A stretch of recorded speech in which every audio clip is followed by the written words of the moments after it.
March Madness is here. And with that, we have the women's bracket. We are getting ready for the NCAA tournament, the deepest tournament in women's history. Quote us, that's exactly what you're going to see in this one. And with that being said, a team that was in the national championship last year, they did lose to South Carolina, is a 2 seed in this one. And we're going to talk about the UConn Huskies. We've talked about the UConn Huskies a lot this season with their ups and downs, their injuries. They had to overcome stuff. Well, Steve, they have to overcome something yet again. They have to overcome getting through their region, the Seattle 3 region, if you want to call it. And they have to do it not being the top seed in that region. They are in Virginia Tech's region as the number 1 seed. But with some players returning from injuries. We don't have some season-ending injuries, obviously, but with some players returning, this team has a little bit more depth getting ready for the tournament. We know that these players are proven to be tournament. We saw it last year. Can UConn find a way to return back to the national championship or even just the Final Four, Steve? Well, I hope so because I have them in the Final Four.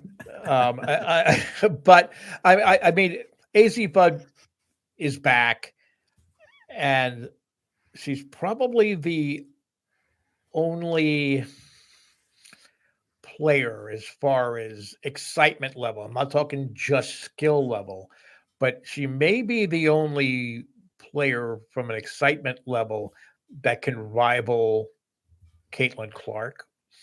I mean, again, she's been hurt. She's had all sorts of setbacks, this year. But when she's played, for the most part, she's been really, really good.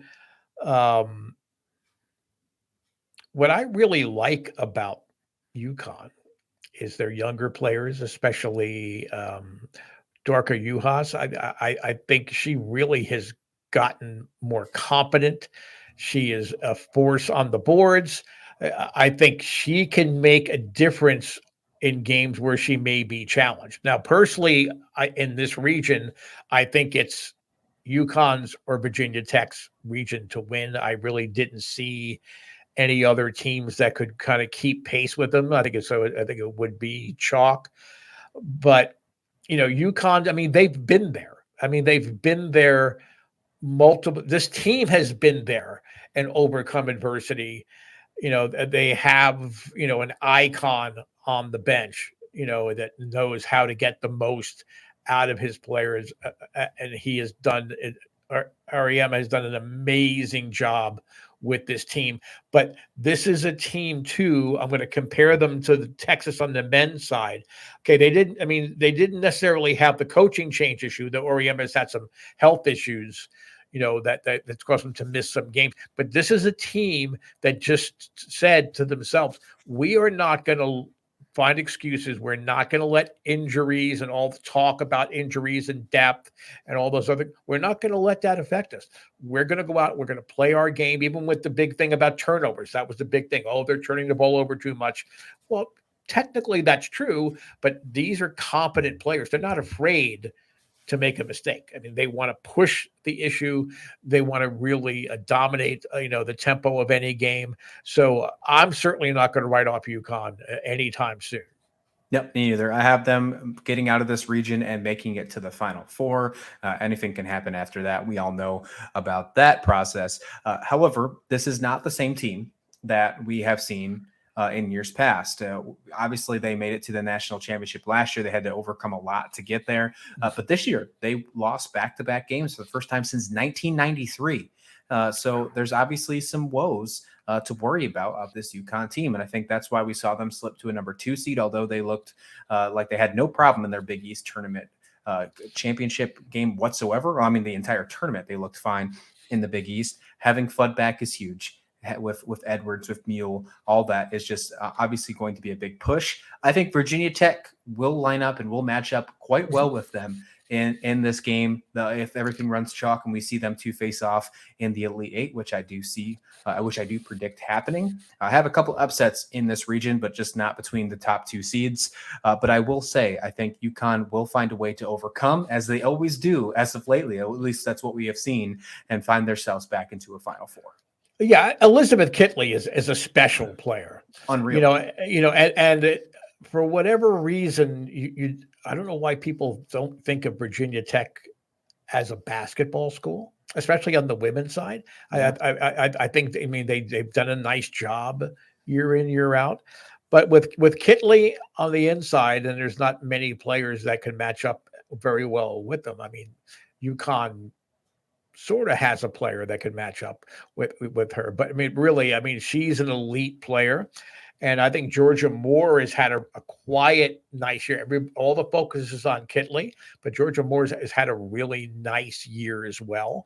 So Virginia Tech certainly will keep the game close. It's not going to be a blowout kind of game, but I just think that UConn's competence at every player. I was going to say 1 through 12, but they only have 7 or 8 players most of the time.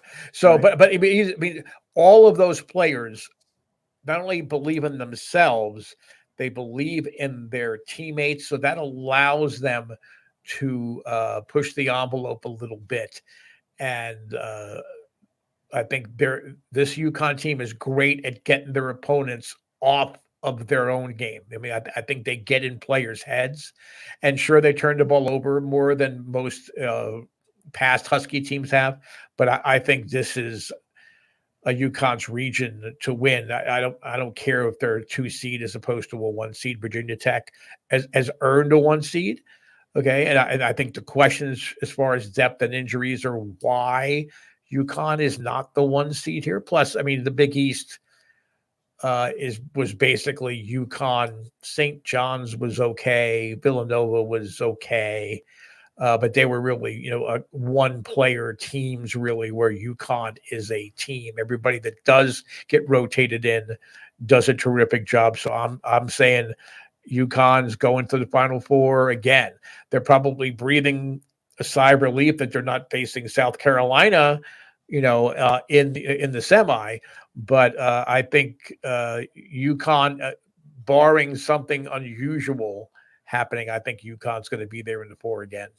Yep, I'm with you. I do think that happens. Let us know your thoughts. Where do you think UConn ends up once this tournament is over? Do you see them overcoming and finding a way back into the Final Four, possibly even a return to the national championship? Let us know in the comment description below. Love to interact with you. As March Madness is here, we are going to have you covered every step of the way until we crown a new champion for the men's and women's side, whether that's UConn Huskies women or another team. Let us know in that comment description below. Hit like and subscribe while you're there. And thank you for always watching SlasherU.